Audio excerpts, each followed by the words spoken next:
1811-4000। यही consumer helpline. जागो ग्राहक जागो।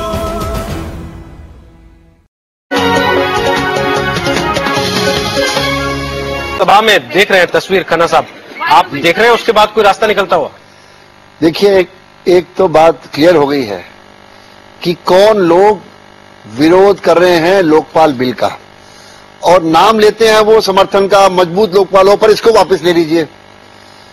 ये मुझे ज्यादा आश्चर्यचकित नहीं कर रहा है, क्योंकि लालू प्रसाद यादव जी के खिलाफ याद होगा चारा घोटाले में सीबीआई ने कई चार्जशीट दखल करी थी और अभी तक इनके खिलाफ केस चल रहे हैं। अगर मजबूत लोकपाल होता तो अभी ये संसद में ना होते, कहीं और होते जहां लोगों को ये बता रहे थे कि होंगे। तो इसलिए ये बात क्लियर है कि पॉलिटिकल पार्टीज के कुछ एलिमेंट्स, कुछ पॉलिटिकल पार्टीज जिनमें क्लियर आ गया आरजेडी और शिवसेना, ये तो लोकपाल चाहते ही नहीं, कैसा भी लोकपाल नहीं चाहते, मजबूत या कम मजबूत। इसलिए सबको तैयार रहना चाहिए कि कौन पॉलिटिकल फोर्सेस हैं जानने के लिए जो लोकपाल का विरोध कर रही है। अब देखना पड़ेगा कि क्या जो मेन विपक्ष पार्टी है बीजेपी, क्या वो संशोधनों पर सरकार से कोई कॉन्सेंसस बना पाएगी या नहीं बना पाएगी, क्योंकि जो जब तक कुछ अमेंडमेंट्स जो मूव हुई हैं वो एक्सेप्ट नहीं करेगी गवर्नमेंट, तब तक ये बिल लोकसभा में तो पारित हो जाएगा, परंतु राज्यसभा में जाके अटकने की इसका खतरा है। लेकिन सीधे सीधे तौर पर गोपाल जी, एक सवाल मेरा आपसे है, आप चाहते हैं कि ये बिल वापस हो, और जिन लोगों को आज बेनकाब होने की बात कही जा रही है संसद में, वो भी चाहते हैं कि ये बिल वापस हो, तो फिर बेनकाब कौन हो रहा है?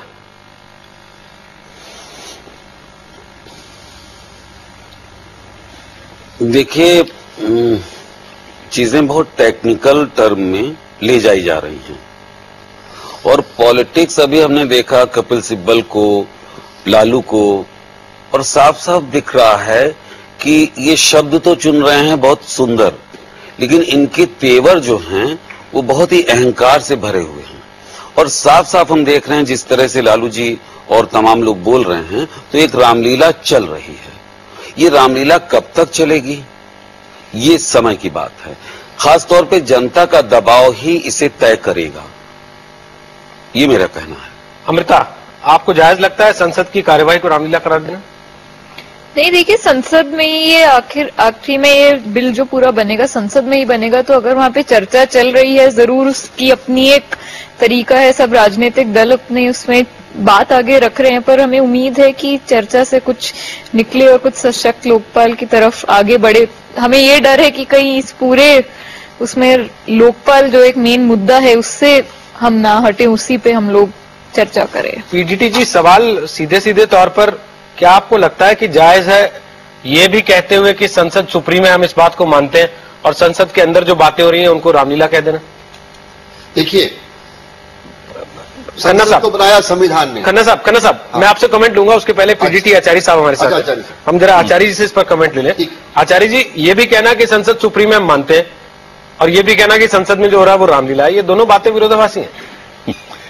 देखिए, पार्लियामेंट में जो लोग बोल रहे हैं, जो सीनियर पार्टी लीडर्स हैं, हर एक का अपना तरीका है बोलने का, और लालू प्रसाद जी जो बोल रहे हैं वो तो हमेशा ऐसे ही बोलते हैं, और हर एक आदमी का अपना अपना तरीका होता है बोलने का, अपनी बात रखने का, वो तो है ही।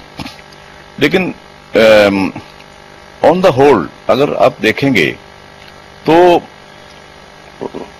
ये जो लोकपाल के बारे में, वो भी सशक्त लोकपाल के बारे में, एक तरह से सब लोग यही मांग कर रहे हैं, सशक्त लोकपाल होना चाहिए। असल में आज की जो डिबेट में ये बात उभर के आ रही है कि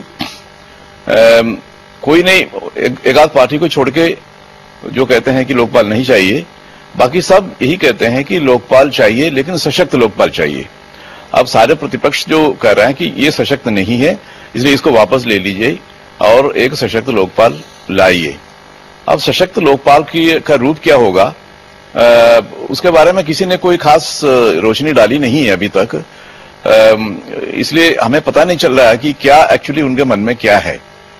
सशक्त कैसे होगा, किस रूप में होगा, किस रूप में वो सशक्त माना जाएगा, इसके बारे में हमें कोई कोई ज्यादा जानकारी मिली नहीं है इनके भाषणों से, लेकिन सब लोग चाहते हैं कि सशक्त लोकपाल होना चाहिए। तो फिर जो वो कह रहे हैं गोपाल जी के शब्दों में बांधने की कोशिश की जा रही है लोगों को, उसमें क्या गलत कह रहे हैं? देखिए, मैं इसमें केवल इतना कहना चाहता हूं कि खाने के और हैं और दिखाने के और हैं दांत।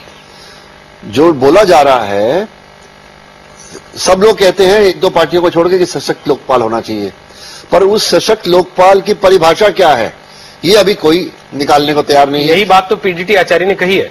नहीं, तो मैं भी इस बात को दोहरा रहा हूं और इसका समर्थन करता हूं कि ये सब पॉलिटिकल मैन्यूवरिंग का एक खेल है। अल्टीमेटली जब वोटिंग का बटन दबेगा और क्लॉज बाय क्लॉज वोटिंग होगी, उसमें पता लगेगा कि कौन पार्टी क्या चाहती है।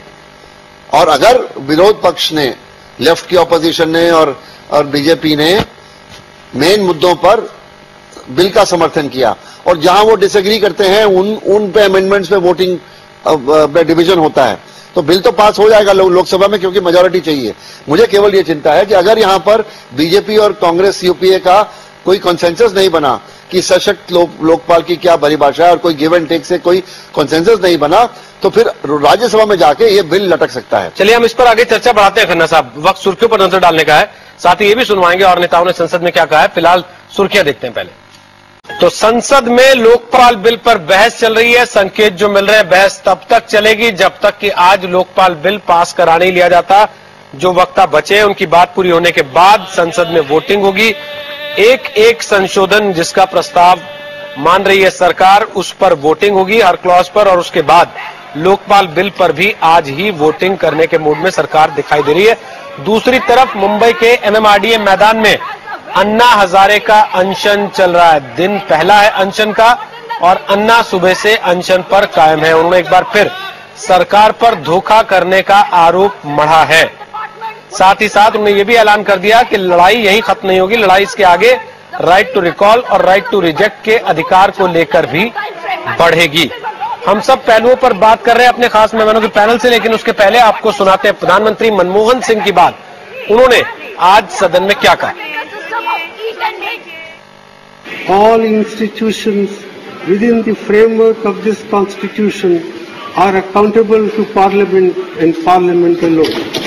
In our enthusiasm to enact this law, we must not falter. I believe that the CBI should function independently of the Lokpal. I also believe that the CBI should function independently of the government. But independence does not mean absence of accountability. We have therefore proposed a process of appointment of the CBI director, which involves the Prime Minister, the Chief Justice of India or his nominee, and the leader of the opposition in the Lok Sabha. None should have doubts about the integrity of this process. As far as the issue of CBI functioning under the Lokpal is concerned, our government believes that this would create an executive structure outside Parliament which is accountable to none. This is anathema to sound constitutional principles. I believe that the bill which is now before this House contains a judicious blend of functional autonomy and accountability for the CBI. I am sure that the wisdom of this August House will rise to support our government's proposals as reflected in this bill.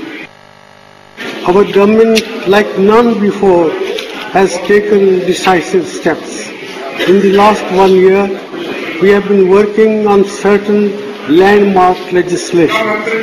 The right of citizens for time-bound delivery of goods and services and redressal of their grievances Bill 2011 is before Parliament.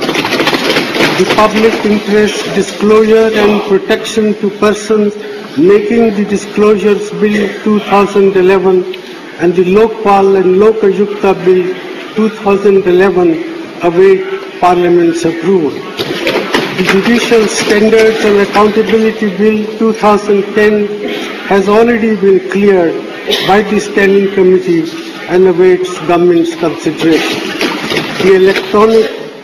The Delivery of Services Bill 2011 is being introduced, which will ensure that essential public services are electronically delivered at the doorstep of the citizen.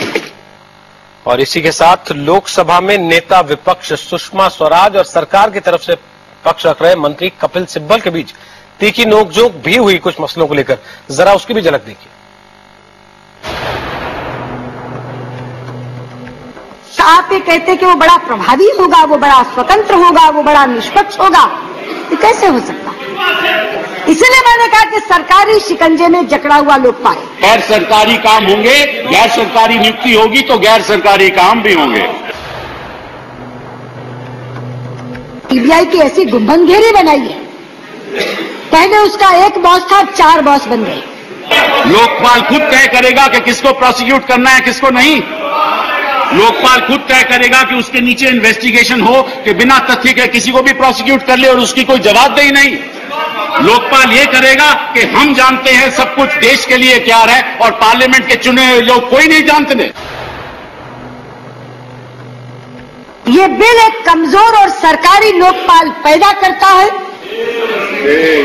ये bill अनेकानेक विकृतियों और विसंगतियों से भरा हुआ है और ये बिल इस सदन में बनी हुई सेंस ऑफ द हाउस की अनदेखी करता है। इनको कोई स्वच्छता से लेना देना नहीं, इनको कोई लोकपाल से लेना देना नहीं, इनको तो अपनी राजनीतिक रोटियों को सेकने की बात है कि या तो हमारे ये सारे संशोधन स्वीकार करके इस बिल को सुधारो और नहीं तो मैं हाथ जोड़ के कहती हूँ इस बिल को वापस ले लो। वो तो अजूबा तरीका आपने अपनाया कि आपने कहा कि एक पैनल ऑफ नेम जाएगा। भैया कहां से पैनल ऑफ नेम लेकर आए बताइए? अगर सरकार की ओर से नहीं जाएगा तो कहां से आएगा? सुषमा जी देगी पैनल, आरएसएस देगा पैनल, सरकार की ओर से तो जाएगा। तो सुन लिया आपने दोनों नेताओं की बात और देखा किस तरीके से तीखी नोकझोंक हुई। लेकिन सवाल यहां पर यह कि आज सरकार इस मूड में है कि आज ही किसी भी सूरत में इस बिल को पास करा लिया जाए। जब तक सभी वक्ता पूरे नहीं हो जाते तब तक चर्चा चले, उसके बाद वोटिंग हो, क्लॉज बाय क्लॉज हर संशोधन पर वोट डाला जाए और फिर आखिरकार इस बिल पर वोट किया जाए। हमारे साथ अमृता जौहरी हैं, एनसीपीआरआई की सदस्य हैं, जिन्होंने खुद इस टीम ने भूमिका निभाई है इस लोकपाल बिल को ड्राफ्ट करने में। लेकिन अमृता, सवाल यह कि सरकार को जल्दी किस बात की है, दबाव किस बात का है? दबाव तो मेरे ख्याल से संसद के बाहर से पड़ रहा है। वो हम सभी को मालूम है कि अनशन फिर से चल रहा है। लेकिन ये एक बहुत बड़ी चीज है कि जब इतने गंभीर मुद्दे बार बार निकल के आ रहे हैं, बार बार संघीय ढांचे की बातचीत हो रही है, उसमें दोनों पक्ष कुछ अलग बातें रख रहे हैं, तो इसमें जरूरी है कि हम इसको गहराई से समझकर कुछ कानून बनाए। क्योंकि देखिए, एक बार जब कानून बन जाता है तो फिर वो लंबे समय तक रहता है। कानून हर रोज का कोई संशोधन नहीं होता है उसका। तो जब ढांचा बनाया जा रहा है उस बात में इस प्रकार की जल्दी करना हमें तो नहीं लगता कि ये सही है। क्योंकि आप उसमें चाहे 1-2 महीने का और समय ले ले, जहाँ पे 40 साल कानून नहीं बना है, अब जब बनने की बातचीत आ रही है तो उसमें इस तरीके से करना कि जल्दी से किसी तरह सहमति बन के उसको। एक तरफ तो सांसद अंदर कह रहे हैं कि आप इनकी परवाह मत कीजिए जो बाहर बैठे हुए हैं, दूसरी तरफ यह भी दिख रहा है कि इसी दबाव में सरकार आनंद फानंद में बिल को पास करना चाहती है। अंदर संसद के जब आप सब चीजों से मुक्त हैं, फिर दबाव किस बात का है? एक तरह से देखा जाए तो ये तो बिल आ चुका है 2-3 महीने पहले और काफी डिस्कशन भी हुआ है उस कमेटी के सामने और बाहर भी मीडिया में भी काफी चर्चा हुई है इसके बारे में। तो एक तरह से देखा जाए तो ये लोगों को मालूम है इस बिल में क्या है और इस बिल में क्या क्या इसके स्ट्रेंथ्स क्या है, इसके वीकनेसेस क्या है, वो सारी चीजें उनको मालूम है। और आखिर पार्लियामेंट में आया हुआ है। पार्लियामेंट सर्वोच्च संस्था है और कानून बनाने वाला संस्था है। खन्ना साहब, लग रहा है सरकार जो है टीम अन्ना के कंधे पर रखकर बंदूक चला देना चाहती है। ऐसा है कि 40 साल वाद विवाद चलता रहा, बिल नहीं आ पाया और अब पूरा 2011 अप्रैल से लेकर और अब तक इस पे चर्चा किसी न किसी स्तर पे, किसी न किसी समिति में, किसी न किसी फोरम में होती रही है, संसद के अंदर और संसद के बाहर। तो ये कोई नहीं कह सकता कि ये जल्दबाजी में बनाया हुआ कोई बिल है। एक बार बिल संसद में पेश हो गया, पार्लियामेंट की सेशन एक्सटेंड हो गई, उस पर डिबेट पे वो डिबेट चल रहा है। तो जब तक ये डिबेट लॉजिकल कंक्लूजन पे नहीं पहुंचेगा, तब तक भारत की जनता को पता नहीं लगेगा कि इस पे रोड़ा अटकाने वाले कौन हैं।